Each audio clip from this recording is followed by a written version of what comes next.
ناظرین کرام، قارون کون تھا؟ اس کے بارے میں ابن کثیر کہتے ہیں کہ قارون حضرت موسیٰ علیہ السلام کے چچا کا لڑکا تھا، تاہم ابن اسحاق کی تحقیق کے مطابق یہ موسیٰ علیہ السلام کا چچا تھا۔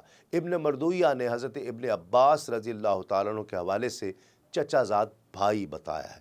قارون بنی اسرائیل میں موسیٰ علیہ السلام اور ہارون علیہ السلام کے بعد سب سے زیادہ علم رکھتا تھا۔ وہ تورات کا بہت بڑا قاری تھا، شکل و صورت کے لحاظ سے نہایت حسین اور آواز کے لحاظ سے انتہائی خوش الحان تھا، اس لیے لوگ اسے منور کہتے تھے۔ حضرت موسیٰ علیہ السلام کے ساتھ دریا پار کرنے والوں میں شامل تھا۔ بعض علماء نے لکھا ہے کہ اس کے پاس اسم اعظم کا علم تھا، لہٰذا مال و دولت کے انبار لگا لیے۔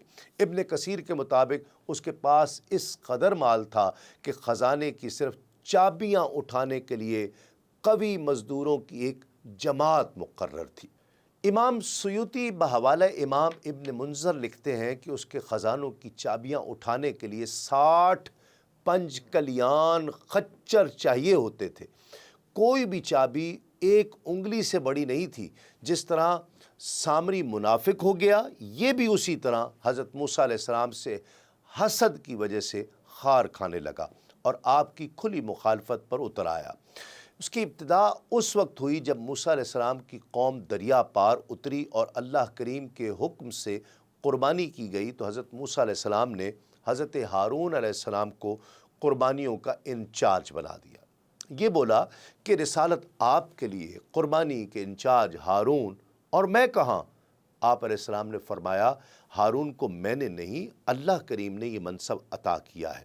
اس کے بعد سے مزید کھلی دشمنی پر اتر آیا، مفاخرانہ لباس پہنتا، گھر کے دروازے اور دیواروں پر سونے کی پتریاں لگواتا، صبح و شام بنی اسرائیل کے بڑے بڑے امراء اور آدمی آتے، محفلیں جمتی، ہنسی مذاق ہوتا اور قارون سب کو کھانا کھلایا کرتا تھا۔ اس کی سرکشی، بغاوت اور نافرمانی اس واقعے کے بعد کھل کر سامنے آ گئی۔ حضرت موسیٰ علیہ السلام کے پاس وحی آئی کہ ہر شخص اپنی چادر کے چاروں کونوں پر نیلا دھاگا باندھ لے، تاکہ نیلا دھاگا دیکھ کر انہیں نیلا آسمان یاد آ جائے اور یوں یہ ذہن میں رہے کہ آسمان والے نے انہیں اپنے کلام سے نوازا ہے۔ بنی اسرائیل نے حکم کی تابعداری کی، قارون نے حکم نہیں مانا اور غرور کیا کہ ایسا عمل تو آقا اپنے غلاموں کے ساتھ کرتے ہیں۔ اس کے بعد بقول امام بغوی جب وحی الہی سے زکوٰۃ کا حکم آیا تو قارون نے پھر ماننے سے انکار کر دیا۔ آخر موسیٰ علیہ السلام نے 1/1000 کی شرط پر قارون سے مصالحت کی۔ قارون نے وعدہ کیا کہ ہر 1000 دینار اور درہم میں سے ایک، ہر 1000 بکریوں میں سے ایک بکری دے گا۔ گھر پہنچ کر جب حساب لگایا تو کثیر رقم بنی۔ چنانچہ نہ صرف انکار کر دیا بلکہ بنی اسرائیل کو جمع کر کے خطاب بھی کیا کہ موسیٰ علیہ السلام اب تمہارے مال بھی لینا چاہتے ہیں۔ بنی اسرائیل نے کہا کہ آپ ہمارے بڑوں میں سے ہیں، جو منشا ہے آپ حکم دیجئے، ہم کریں گے۔ چنانچہ اس نے حکم دیا کہ ربیہ نامی زانیہ عورت کو لے آؤ اور وہ اپنے ساتھ بدکاری کرنے کی حضرت موسیٰ علیہ السلام پر تہمت لگائے، ہم اسے مال و دولت دے دیں گے۔ اگر اس نے بنی اسرائیل کی موجودگی میں یہ تہمت لگا دی تو لوگ حضرت موسیٰ علیہ السلام کو چھوڑ دیں گے۔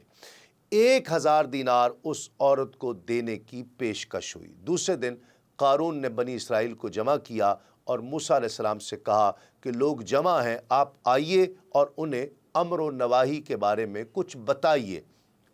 آپ علیہ السلام تشریف لائے اور خطاب شروع کیا کہ بنی اسرائیل میں چوری کی سزا پر ہاتھ کاٹنا ہے، تہمت پر 80 کوڑے ہیں، غیر شادی شدہ زانی کے لیے 100 درے ہیں اور شادی شدہ کے لیے رجم ہے۔ یہ سن کر قارون نے کہا، چاہے آپ خود ہی یہ کام کیوں نہ کریں؟ فرمایا، اگرچہ میں بھی ایسا کروں۔ اس نے کہا کہ بنی اسرائیل تو یہ کہتے ہیں کہ تم نے فلاں عورت کے ساتھ بدکاری کی ہے۔ یہ الزام سنتے ہی حضرت موسیٰ علیہ السلام پر گریہ طاری ہو گیا۔ آپ نے فرمایا، اسے بلاؤ۔ وہ آئی۔ آپ نے فرمایا، کیا میں نے تمہارے ساتھ کوئی ایسی حرکت کی ہے؟ اس رب کے وسیلے سے جس نے بنی اسرائیل کے لیے سمندر کو پھاڑ دیا، تورات نازل کی، کیا تو سچ نہیں بولے گی؟ اللہ کریم نے اس کے دل کو بدل دیا۔ اس نے کہا کہ میں آج اس سے فضیلت والی توبہ نہیں پاتی کہ اللہ کریم کے دشمن کو جھٹلاؤں اور رسول اللہ کی برات کا اظہار کروں۔ اس عورت نے پوری تفصیل بتا دی۔ موسیٰ علیہ السلام سجدے میں گر پڑے اور اللہ کریم سے قارون کے لیے سزا طلب کی اور عرض کی، الہی میں تیرا رسول ہوں اور تو میرے لیے اس پر غضب نازل فرما۔ اللہ کریم نے وہی بھیجی کہ میں نے زمین کو تیرا تابع فرمان کر دیا ہے، جو چاہے اسے حکم دے یہ بجا لائے گی۔ موسیٰ علیہ السلام نے زمین کو حکم دیتے ہوئے فرمایا کہ اسے پکڑ لے۔ زمین نے پاؤں تک اس کو گرفت میں لے لیا۔ وہ منت و زاری کرنے لگا۔ موسیٰ علیہ السلام نے کہا اور پکڑ۔ زمین نے کمر تک نگل لیا۔ قارون برابر موسیٰ علیہ السلام کو اللہ کریم کا اور اپنی قرابت داری کا واسطہ دیتا رہا، یہاں تک کہ 70 بار اس نے واسطہ دیا، لیکن موسیٰ علیہ السلام نے کوئی التفات نہ فرمایا۔ آخر میں زمین نے اسے مان اس کے گھر اور مال و دولت کے نگل لیا۔ عبد بن حمید نے اکرمہ سے روایت کیا ہے کہ جب قارون کو زمین اندر نگل رہی تھی اور وہ برابر واسطے دے رہا تھا تو اللہ کریم نے حضرت موسیٰ علیہ السلام کی طرف وحی کی کہ اے موسیٰ، تیرا دل کتنا سخت ہے۔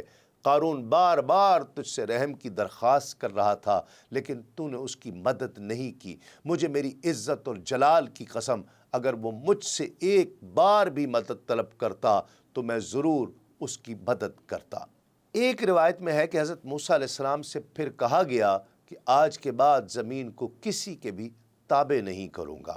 امام خازن کہتے ہیں کہ بنی اسرائیل میں ایک مالدار شخص عامیل کو اس کے عزیز نے خفیہ طور پر قتل کر کے دوسرے محلے میں ڈال دیا تاکہ اس کی میراث بھی لے لے اور خون بہا بھی لے لے، اور پھر دعویٰ کر دیا کہ مجھے خون بہا دلوایا جائے۔ قاتل کا پتہ نہ چلتا تھا۔ وہاں کے لوگوں نے حضرت موسیٰ علیہ السلام سے درخواست کی کہ آپ دعا فرمائیں کہ اللہ رب العزت حقیقت حال ظاہر فرمائے۔ اس پر حکم ہوا کہ ایک گائے ذبح کر کے اس کا کوئی حصہ مقتول کے ماریں، وہ زندہ ہو کر قاتل کے بارے میں بتا دے گا۔ لوگوں نے حیرانی سے کہا، کیا آپ ہم سے مذاق کر رہے ہیں؟ کیونکہ مقتول کا حال معلوم ہونے اور گائے کے ذبح کرنے میں کوئی مناسبت معلوم نہیں ہوتی۔ اس پر حضرت موسیٰ علیہ السلام نے جواب دیا، میں اس بات سے اللہ تعالیٰ کی پناہ مانگتا ہوں کہ میں مذاق کر کے جاہلوں میں سے ہو جاؤں۔ جب بنی اسرائیل نے سمجھ لیا کہ گائے کا ذبح کرنا مذاق نہیں بلکہ باقاعدہ حکم ربانی ہے، تو انہوں نے حضرت موسیٰ علیہ السلام سے اس کے اوصاف دریافت کیے اور بار بار سوال کر کے وہ لوگ قیدیں بڑھاتے چلے گئے، اور بالآخر یہ حکم ہوا کہ ایسی گائے ذبح کرو جو نہ بوڑھی ہو اور نہ بہت کم عمر بلکہ درمیانی عمر کی ہو، بدن پر کوئی داغ نہ ہو، ایک ہی رنگ کی ہو، رنگ آنکھوں کو بھانے والا ہو، اس گائے نے کبھی کھیتی باڑی کی ہو نہ کبھی کھیتی کو پانی دیا ہو۔ آخری سوال میں انہوں نے کہا کہ اب ہم انشاءاللہ راہ پا لیں گے۔ بہرحال جب سب کچھ طے ہو گیا تو ان کی تسلی ہو گئی، پھر انہوں نے گائے کی تلاش شروع کر دی۔ ان کے اطراف میں ایسی صرف ایک ہی گائے تھی۔ اس کا حال یہ تھا کہ بنی اسرائیل میں ایک صالح شخص تھے، ان کا ایک چھوٹا بچہ تھا اور ان کے پاس ایک گائے کے بچے کے علاوہ اور کچھ نہیں رہا تھا۔ انہوں نے اس کی گردن پر مہر لگا کر اللہ رب العزت کے نام پر چھوڑ دیا اور بارگاہ حق میں عرض کی، اے رب تعالی، میں اس بچیا کو اس فرزند کے لیے تیرے پاس ودیت رکھتا ہوں تاکہ جب یہ فرزند بڑا ہو جائے تو یہ اس کے کام آئے۔ اس نیک شخص کا تو انتقال ہو گیا، لیکن وہ بچیا جنگل میں اللہ رب العزت کی حفاظت میں پرورش پاتی رہی۔ یہ لڑکا جب بڑا ہوا تو صالح اور متقی بنا اور ماں کا فرما بردار تھا۔ ایک دن اس کی والدہ نے کہا، اے میرے نور نظر، تیرے باپ نے تیرے لیے فلاں جنگل میں خدا کے نام ایک بچیا چھوڑی تھی، وہ اب جوان ہو گئی ہوگی، اللہ رب العزت سے دعا کرو کہ وہ تجھے لوٹا دے، عطا فرمائے، اور تو اسے جنگل سے لے آ۔ لڑکا جنگل میں گیا اور اس نے گائے کو جنگل میں دیکھا اور والدہ کو بتائی ہوئی علامتیں اس میں پائیں اور اس کو اللہ رب العزت کی قسم دے کر بلایا تو وہ حاضر ہو گئی۔ وہ جوان اس گائے کو والدہ کی خدمت میں لے آیا۔ والدہ نے بازار میں لے جا کر 3 دینار پر فروخت کرنے کا حکم دیا اور یہ شرط کی کہ سودا ہونے پر پھر اس کی اجازت حاصل کی جائے۔ اس زمانے میں گائے کی قیمت ان اطراف میں 3 دینار ہی تھی۔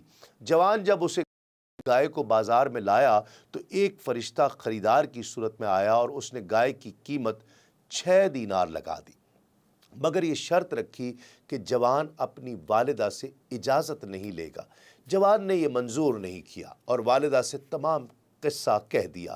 اس کی والدہ نے 6 دینار قیمت منظور کرنے کی تو اجازت دی، مگر بیچنے میں پھر دوبارہ اپنی مرضی دریافت کرنے کی شرط لگا دی۔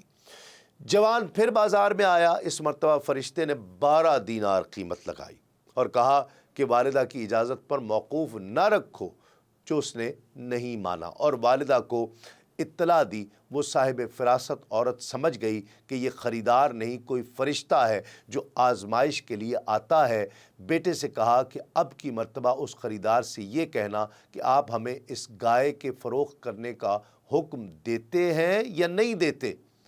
لڑکے نے یہی کہا تو فرشتے نے جواب دیا کہ ابھی اس کو روک کے رکھو، جب بنی اسرائیل خریدنے آئیں تو اس کی قیمت یہ مقرر کرنا کہ اس کی کھال میں سونا بھر دیا جائے۔ جوان گائے کو گھر لایا اور جب بنی اسرائیل جستجو کرتے ہوئے اس کے مکان پر پہنچے تو یہی قیمت طے کی گئی اور حضرت موسیٰ علیہ السلام کی ضمانت پر وہ گائے بنی اسرائیل کے سپرد کر دی گئی۔ بنی اسرائیل نے گائے ذبح کر کے اس کے کسی عضو سے مردہ کو مارا اور وہ بحکم الہی زندہ ہو گیا۔